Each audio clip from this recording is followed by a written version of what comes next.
How to add background color in Figma. In this quick tutorial, I'll show you how to add a background in Figma, whether it's a solid color, gradient or image. Let's get into it.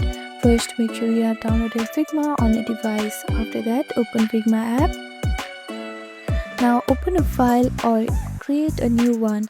After that, you need to create a frame using the frame tool or press F on your keyboard. This will be your base for adding a background. After that, add a background color. Just select the frame, go to right hand fill section and choose a color. After that, if you want to use an image as a background, go to fill section, click the drop down and choose image. Then upload your image. If you are using a shape or image as a background, make sure to right click and send it to the back so your content appears on top.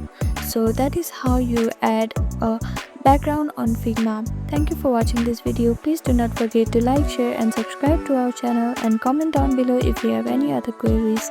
Thank you.